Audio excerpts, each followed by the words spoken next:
आपका? जी सर, मेरा नाम शमीम अहमद है सर। कहाँ के रहने वाले? चिराला सर, डिस्ट्रिक्ट डोडा है। तो आज आपको नियुक्ति पत्र मिला है, क्या कहेंगे इस विषय में? सर, एलजी साहब का बहुत बहुत धन्यवाद है, क्योंकि ये जो बात थी सर, ये आप भूल गए थे हम सारे। हमें कोई यकीन नहीं था कि हमारा कुछ होगा, लेकिन एलजी साहब का हम शुक्रगुजार हैं कि इन्होंने हमारा ये जो ऑर्डर है ऑर्डर कर दिया सर। कितनी देर के बाद ये इंसाफ आपको मिला? सर, मेरे को ये 2005 में सर हादसा हुआ था, आज 2025 में हल हो गया सर। कम से कम 20 साल हो गए सर। सर उस वक्त तो बहुत सख्ती आई थी। चाचा था, चाचा ने पाला पोसा, उसके बाद सर पढ़ाया भी उन्होंने, 12th भी करवाई, उसने ही सारा कुछ किया सर। आपका? मेरा नाम सर अब्दुल रऊफ, कहाँ के रहने वाले? डिस्ट्रिक्ट रामन के सर। आज आपको जो नियुक्ति पत्र, सर इसके लिए हम यही कहना चाहेंगे कि जिसने ये हमारा काम किया एलजी साहब ने, उसके लिए हम बहुत बहुत शुक्रिया करते हैं सर।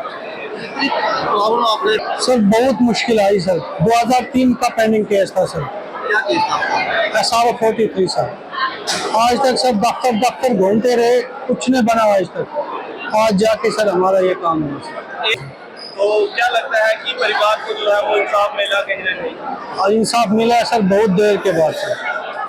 कैसा लग रहा है? खुश हो? सर बहुत अच्छा लग रहा है, बहुत खुश है, पूरी फैमिली खुश है सर। बीना देवी, कहाँ के रहने वाले? डोडा डिस्ट्रिक्ट। क्या हादसा हुआ, हमें बताइए क्या हुआ? सर 93 में मेरे पापा को आतंकवादियों ने गोलियों से छलनी कर दिया था, तो उसके बाद हमें कोई भी मतलब की सहायता नहीं मिली थी। तो आज मतलब मनोज सिन्हा ने हमें ये आश्वासन दिलाया कि नौकरी प्रदान करके हमें। आपकी फैमिली कितना ये फेस किया ये जो जिसको समय का? सर 93 से हम नानी के घर पे ही रहते थे, वहाँ पे नानी मासियों के साथ, मामा जी के साथ रहते थे। वहाँ पे मेहनत मजदूरी करके गाय रखी थी हमने, गाय मतलब दूध बेच के, भेड़ बकरियाँ मजदूरी करते थे, ऐसे हमने अपना। आपको नियुक्ति पत्र मिला है तो कितना, सर हमें बहुत खुशी मिली है, बहुत खुशी, मतलब कि क्या कहना चाहोगे? धन्यवाद करना चाहूँगी। मिला आपके पापा की? हाँ, 30 साल के बाद हमें इंसाफ मिला है, हम बहुत खुश हैं। और 29 जून को मैं नुमान कैंप में जा रहा था अमरनाथ जी की यात्रा की व्यवस्था की दृष्टि से। सिविल और पुलिस प्रशासन के कुछ साथी हमारे साथ थे। दक्षिण कश्मीर के कुछ मित्रों ने कहा कि यहाँ टेरर विक्टिम फैमिलीज को हम अनंतनाग में जुटाते हैं, एक बार उनसे भी आपको मिलना चाहिए। वहां जब मैं उनसे मिला तो एक बच्ची खड़ी हुई और उसने कहा कि मेरे पिता SPO थे, आतंकवादियों ने मेरे पिता की हत्या कर दी, परिवार ने मेरी मां को बाहर कर दिया। मेरी बहन उस समय 6 महीने की थी। मेरी मां ने भीख मांग करके मुझे और मेरी छोटी बहन को पढ़ाया। और एक और अद्भुत बात उसने बताई कि हम तो दर दर ठोकर खाते रहे, गांव छोड़कर चले गए, जिन्होंने हत्या की वो जम्मू कश्मीर में सरकारी अध्यापक बन गए। एक दूसरा टेरर विक्टिम था जिसने कहा कि साहब हमारे पिता की हत्या हुई, थाने दौड़ते रहे लेकिन FIR नहीं हुई।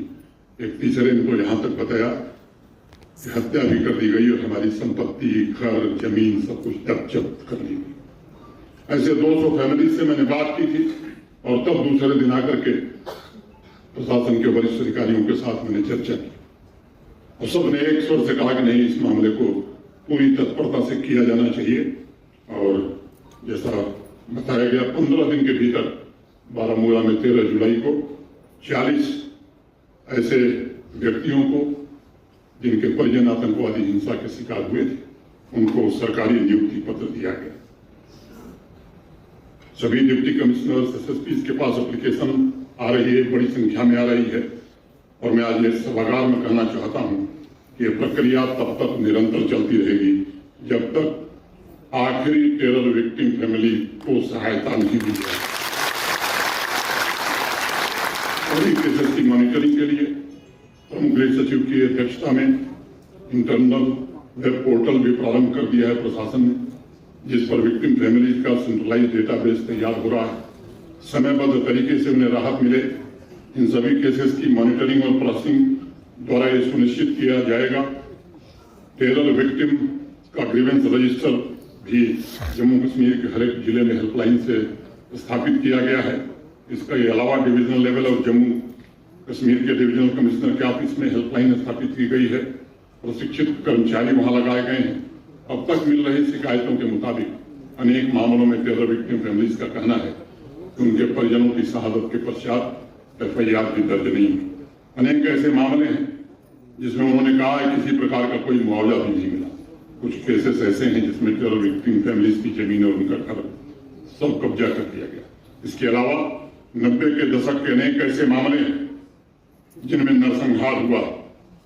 बड़ी संख्या में रातों रात अपना घर परिवार छोड़कर लोगों को जाना पड़ा। दशकों के दर्द को सहते हुए आज भी ऐसे अनेक लोग न्याय की आस लगाए हैं, चाहे वो नीलकंठ गंजू हो, सर्वानंद कौल हो, अनेक नाम में ले सकता हूं।